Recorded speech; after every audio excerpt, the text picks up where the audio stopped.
Hey YouTube, De-bodgery here.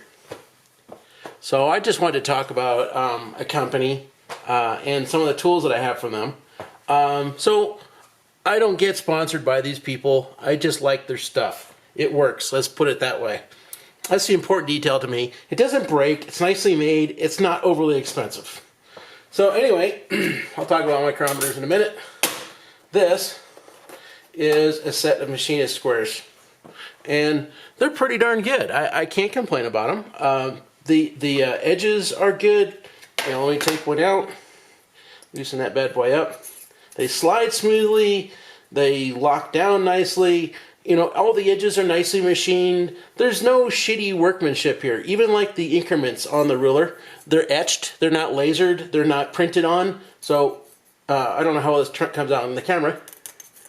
You can hear my finger scratching on my fingernail scratching in the markings. It's because they are cut. They're etched into the metal. I have a Machinist Ruler. It was my granddad's. So it was like from, I don't know, the 1930s or something. And then, somehow or another I acquired it, probably for my dad. I probably stole it from him.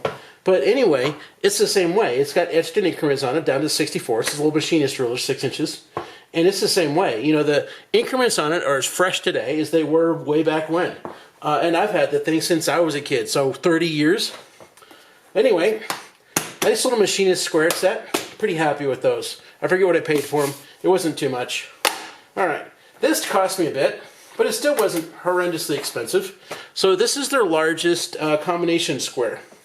You get a center finder, and you basically just slide everything onto the slot in the ruler so you can find the center of something square around. This is an angle tool, so same thing, you slide it onto the ruler, and then you can set an angle, so you can draw that on a piece of wood or metal or something, or find out what the angle of something is. And then of course you have your typical combination square on the other end. But anyway, it's 24 inches long. Again, everything is etched in. And it's brilliantly made, and it came in this nice box. I think I paid $109, $119 for it, something like that. So I'm pretty darn happy with this thing. This has been, both of these tools have been great. They do everything I want. They're nice and precise, and they work. That's the important details. And they work well. So now I'm going to move the camera a bit here. And, yep, there we go. So what you're looking at, we'll move up a little bit more. There. So what you are looking at, quit sagging on me. Alright, so this is an iGaging micrometer. And I have it mounted to the side of my drill press so I can get accurate depth of cut. And so the bottom jaw is screwed to the bottom of the quill assembly, and the top jaw, or inside jaw, whatever you call it, is basically screwed to the casting. So anyway, that's how I measure depth of cut. This micrometer, so that's a 8-inch and this is a 12. So this micrometer, it costs a bit more, but it's got some more bells and whistles, which I'd have to say are meh, not really that important. The two that it has is this origin mode. Let's see if it's set that way now. Yeah. So right now, so you can see that it says 000 on there, and I've got it in millimeter mode at the moment.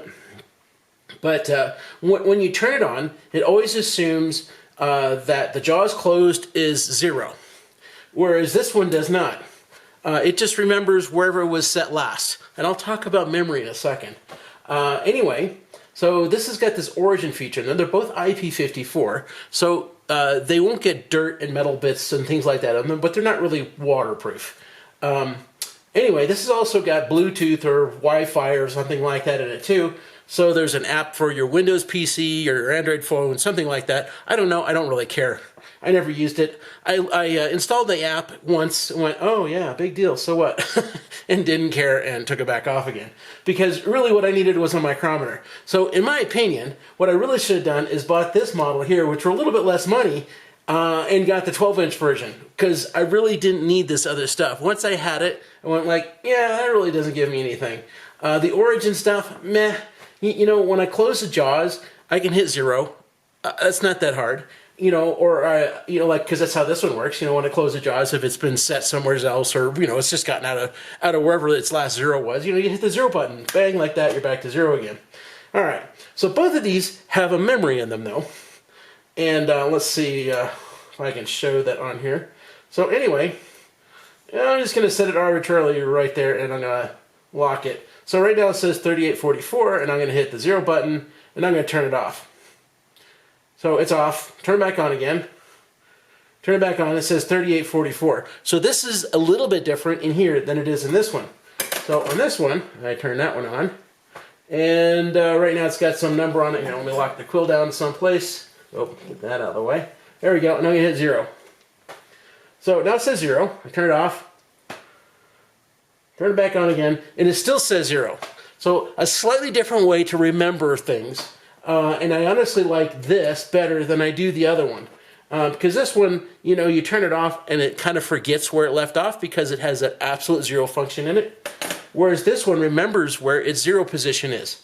This quite often happens to me, that I'll be milling away on something and it times out and shuts itself off. And so like, oh, the first time it happened, I thought, oh crap, I just lost my 0. But nope, turn it back on again, it was right back there again. And also, like right now, so like right now it's reading 0, so let me scooch it down a bit. There we go, so now it says 2.42 millimeters on it. Turn it off. Turn it back on again. Still says 2.42 millimeters. This meter, or this micrometer, I like the fact that it remembers where it's at. It remembers its 0 position. And of course, if I go back to 0 again on there, it's going to go back to 0 again.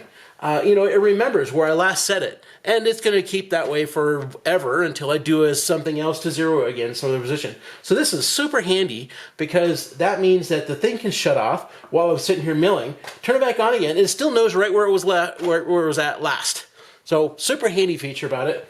And this one with its absolute 0 doesn't work that way. It always assumes that, let me unlock that. It always assumes that back there, in fact, there you go, it's reading 0 again. It always assumes that jaws fully closed is 0.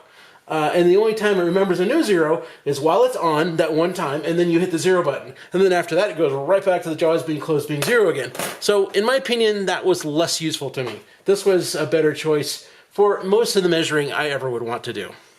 Anyway, still though, this is iGaging, and they are decent tools. I can't really complain about them. I bought this longer one first, and then I got this shorter one because I needed a micrometer to mount on my drill press.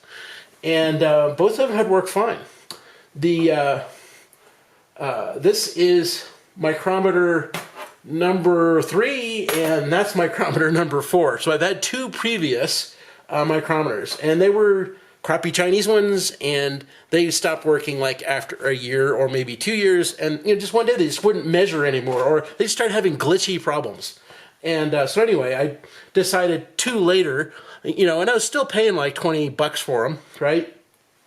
2 in, that I was not going to buy the cheap Chinese anymore. I was going to buy something better. And I came across these iGaging folks. I'd read some reviews about them, and they seemed to be pretty well liked. So I went, all right, I'll buy one. And then since then, I've bought some other tools, and I've been absolutely thrilled with all of them. So yeah, iGaging is pretty decent stuff. Is there better stuff? Yeah, probably, but you're going to pay out the ass for it. And I really don't need a $300 micrometer. Not one a $35 one, and a $45 one will do it for me. So this is De-bodgery saying, stay healthy, stay away from that damn virus, and I will talk to you later. Take care.